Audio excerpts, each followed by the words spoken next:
Gente, que delícia te receber aqui hoje, doutora Jéssica. Bom Seja dia, muito bem-vinda. Bom dia, doutora. Bom dia, Ricardo. Prazer estar aqui hoje. Agradeço vocês pelo Tudo bem? convite. Tudo jóia, e vocês? Tudo bem, graças a Deus. Hoje nós vamos ter um atestado para ver se a gente está ficando maluco. Opa! Não, brincadeira. Vamos aprender bastante hoje. Com certeza. Ô, Com doutora, é muito bom tê-la aqui hoje com a Prazer é todo gente. meu. E esclarecer, né? Porque muitas pessoas têm dúvida em relação a transtornos mentais, dúvida em relação à psiquiatria e à psicologia, né? Sim. O psiquiatra, o que o psiquiatra faz, o que o psicólogo faz. Então, assim, ter você aqui vai ajudar a esclarecer algumas coisas nesse sentido. E com essa pauta, a gente gostaria que você explicasse pra gente o que são transtornos mentais, falasse um pouquinho pra gente sobre. Primeira Sim. coisa, peraí, doutora. Você atende João Molevade? Sim, atendo na clínica Bem-Estar e na clínica Corpo e Mente. Então, aqui em João Molevade. Isso. E os nossos ouvintes têm uma curiosidade assim, sobre a psiquiatria. O que seriam esses transtornos mentais? É muito importante, né, a gente, antes de falar um pouquinho sobre transtornos mentais, a gente falar sobre a importância da saúde mental hoje, Boa, né? doutora. Sim, sim. Que a saúde mental, ela tá dentro do conceito de saúde, né? Sabe-se que não é só a saúde física, né? Inclusive, sem a saúde mental fica um pouco complicado de falar em saúde física. Verdade. Mas os transtornos mentais, na verdade, são condições, né, que afetam o humor, o pensamento, o comportamento do paciente e, em geral, causam grande sofrimento, né, afetam as atividades diárias, afetam as relações pessoais, relações de trabalho. São os transtornos de ansiedade, transtornos depressivos, esquizofrenia, né, são vários transtornos que variam de gravidade, né, variam em questão de tratamento. E a importância aí de ter um diagnóstico, né, por profissionais qualificados, tanto os psiquiatras como os psicólogos. Acho que é um trabalho multidisciplinar, né, para conseguir chegar não só ao diagnóstico, mas ao tratamento, retornar o paciente ali para aquela qualidade de vida, para a sua funcionalidade, né? Então, transtornos mentais são essas condições aí. Ô, né? doutora, e por que assim, por que hoje isso está tão latente? É porque tá todo mundo ficando doido mesmo? Ou é porque isso está sendo muito divulgado, as pessoas estão tendo mais conhecimento?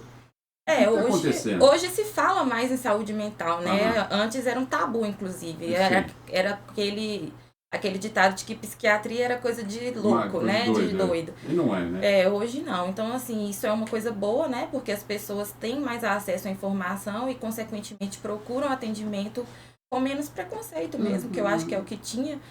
Mas também tem o ritmo de vida que nós levamos hoje. Então, a gente tem um ritmo de vida mais corrido, né, muitas pessoas não têm o cuidado diário, o autocuidado, questão de atividade física, religião, né, vários fatores sociais também. Então, eu acho que isso tudo contribui também para o aumento, né, da prevalência aí dos transtornos mentais. Mas o lado bom, igual eu falei, né, que tendo mais acesso também, consequentemente, a gente consegue atuar melhor e ajudar melhor o paciente. Né? E tem que perder, a gente sempre fala isso aqui, né? Tem que perder o preconceito, porque normalmente a gente procura médico quando a gente já está todo arrebentado. A gente tem que começar a fazer isso preventivamente. Exatamente. Né? Ir no psiquiatra, ir no psicólogo, fazer uma terapia para você cuidar da sua mente, para você não ficar doidão. Exatamente. E não ter medo e nem vergonha, né, doutora? Porque eu lembro uma vez que eu estava num centro clínico e aí tinha uma sala da psiquiatria. E ficava todo mundo com os olhos arregalados para ver quem entrava, quem saía. E assim que a pessoa era chamada, a entrada e a saída da pessoa era, tipo assim, as pessoas começavam a falar baixinho. Eu vi fulano, a Iona entrou, a Jéssica entrou, o Ricardo entrou. Exatamente. Então, assim, e hoje, graças a Deus, isso está tornando mais natural a gente perceber né? que as pessoas visitam um médico psiquiatra, visitam um psicólogo, porque para a saúde mental de todos isso é bom. Daquela pessoa em questão e de quem convive com ela, né, doutora? Sim. Antes era comum, né? Chegar no paciente já falando, eu sou doida. Será que eu tô ficando doida? Agora não, muitos já procuram realmente para esse lado preventivo, né? Percebe que às vezes o sono já não tá de tanta qualidade mais, que tá interferindo, né? Tá mais estressado, mais nervoso, então começa a perceber isso dentro de casa, com os filhos, relações pessoais. e aí já procura no intuito de entender o que está acontecendo mesmo, né? E não chegar lá na frente já com o transtorno mental, né? Então, isso é importante. Porque ele tá correndo atrás, né? Tem que correr na frente. E correr na frente, exatamente. Nesse caso que você acabou de falar, da situação de agir preventivamente, por exemplo, a pessoa está se sentindo muito ansiosa, mas ainda não é um quadro de ansiedade clínica, digamos assim. Mas aí ela indo à construção dessa identificação, a construção de tentar trazer a normalidade, digamos assim, e a qualidade de vida. Como é que funciona isso, doutora? A pessoa, por exemplo, marca uma consulta com você e aí fala tudo isso. Eu estou muito agitada, eu estou ansiosa demais. Será que eu estou realmente com... Tem um tal de ansiedade generalizada. Isso. Na verdade, o paciente vai para o atendimento, né? A gente colhe a história clínica do paciente, né? História familiar, sintomas, histórico médico, e em geral, uma anamnese bem detalhada.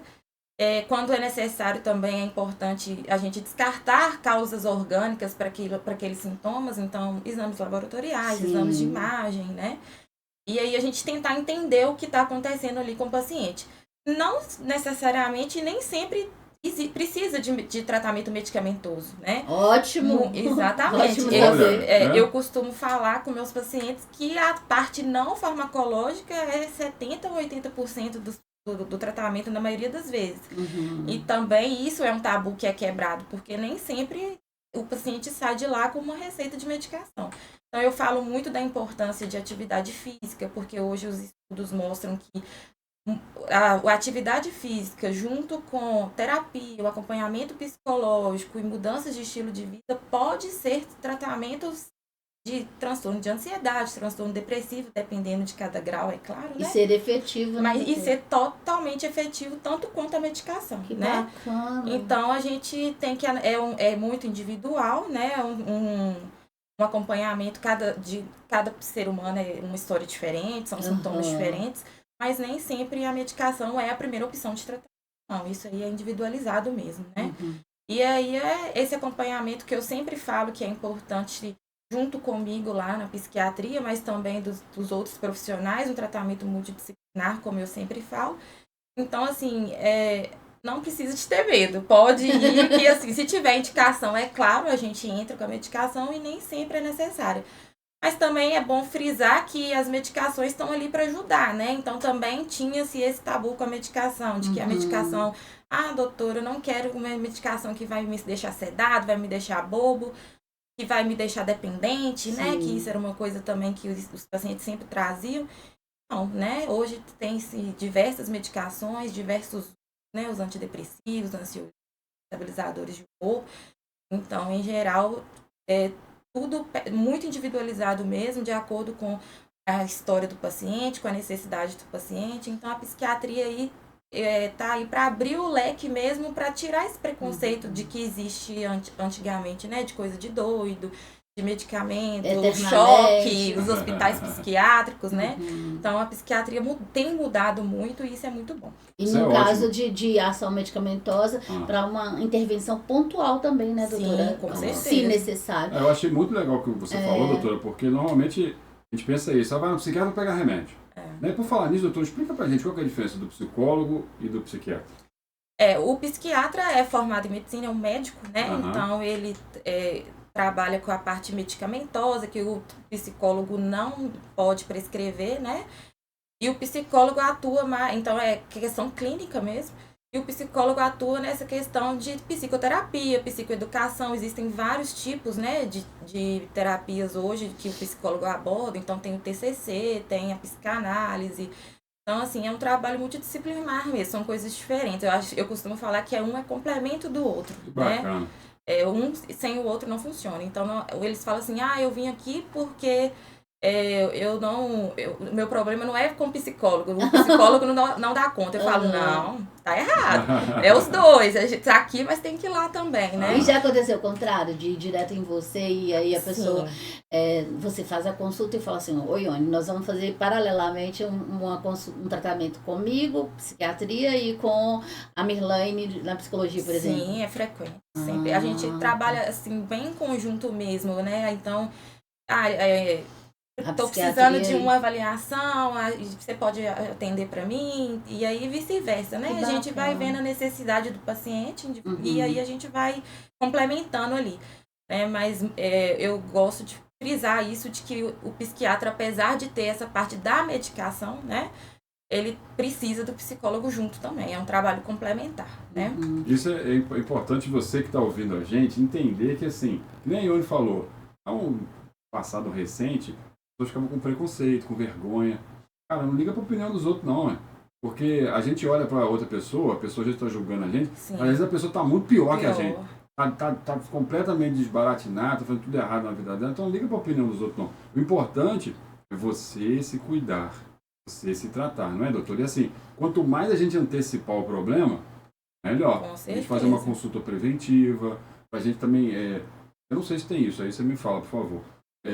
Quando a gente vai, sei lá, vai fazer um tratamento de cardiologia, a gente faz um mapeamento, o doutor fala, ó, toma cuidado com isso, com aquilo, senão pode dar uma zebra. Na psiquiatria também é assim? Sim, tem sinais, né, e sintomas que acendem o alerta, né, para alguns transtornos. Então, também tem a história familiar, igual, por exemplo, do transtorno afetivo bipolar, né, que a história familiar é muito importante, esquizofrenia. Então, tem sim, né. Numa conversa, né, numa história clínica do paciente, a gente consegue identificar sinais de alarme, sim, para transtornos, né.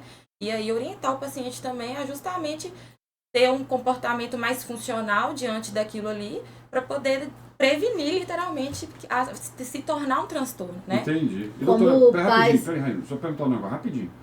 Bipolar. Bipolar é aquele negócio que a pessoa fica variando muito o humor, fica alegre e tal? Geral, o transtorno o afetivo bipolar é um transtorno do humor, né? Entendi. E o paciente, ele fica oscilando ali entre o humor deprimido e o humor eufórico, que a gente chama de mania ou hipomania. E quando a gente tá eufórico o tempo todo, tem alguma coisa a ver? Não. Ainda bem, porque senão eu não poderia ficar aqui o dia inteiro. A gente fica aqui gritando, pulando, até 2 horas da tarde, falando que o pessoal tá doido. O bipolar, ele oscila, né? Tem o deprimido aqui e o eufórico. Aqui é só alegria. Eu queria aproveitar sua fala, doutora, como pais que somos, e tem muitos pais ouvindo a gente, com relação a filhos, né, crianças e adolescentes, quando você fala de uma ação preventiva, e talvez tenha algum histórico familiar, levar uma conversa com um psiquiatra, talvez oriente muitos pais, né, até para redirecionar, corrigir a rota, né, com relação à educação do filho. E eu atendo casos assim também, de que os pais às vezes vão pedir uma orientação, né? Porque às vezes começa a ver algum comportamento, mas muitas das vezes não é um transtorno, às vezes é comportamental mesmo, precisa de um auxílio ali, um acompanhamento por exemplo, psicológico também, né? Um acompanhamento, às vezes o pai tá deixando passar alguma coisa ali que ele não percebeu. Sim. E aí vai lá pedir uma orientação mesmo, né? Então, também tem esse lado aí que a gente trabalha. É bacana, porque assim, a família também pode ajudar muito, né? Sim, com certeza. A família é a rede de apoio, né? A rede de apoio é imprescindível no transtorno mental. Precisa de ter, geralmente, uma rede de apoio bem consolidada, ajuda muito no tratamento do paciente. E depois da pandemia a gente viu que isso é mais forte ainda, o apoio, né? Com certeza. Depois da pandemia explodiu aí os transtornos mentais, né? Veio um boom aí da ansiedade, depressão, ficar em casa, em isolamento, né? Foi gatilho para muitas pessoas. Tem que fazer um podcast com ela sobre ansiedade. Vamos combinar. Vamos, doutora, sim. Depois, se você aceitar mais pra frente, vamos ter que fazer um podcast. Porque esse assunto, eu acho que assim, é um assunto que é importante para todo mundo que está passando, que acha que está passando, sim, né? Porque às vezes a pessoa só tá achando que porque o que eu ouvi, tá, doutora? Você me corrija se estiver errado. Às vezes a pessoa está passando por um momento e acha que tá e não tá. Então, sim, assim, lá na frente a gente pode trazer essa conversa de novo. O que você acha? Sim, vamos. Muito obrigada por hoje, tá, doutora? Nada, precisando, eu estou à disposição. Foi um prazer estar aqui, tá? Agradeço vocês pela oportunidade e a gente vai marcar mais vezes aí, sim, com certeza. Obrigada. Muito bom, doutora. Obrigado. Muito obrigado pela sua participação. Foi sensacional. Já ajudou muita gente hoje, com certeza. E aí, você está gostando? Você está curtindo o Portal da Conversa? Estamos aqui, ó, 10h45. Já cuidamos da sua saúde espiritual. Agora já cuidamos da sua saúde mental. Daqui a pouquinho eu vou cuidar da sua vida inteira. Fica ligado, fica ligadão aí com a gente até as 2 horas da tarde, que tem muito mais. Tem muita coisa para você.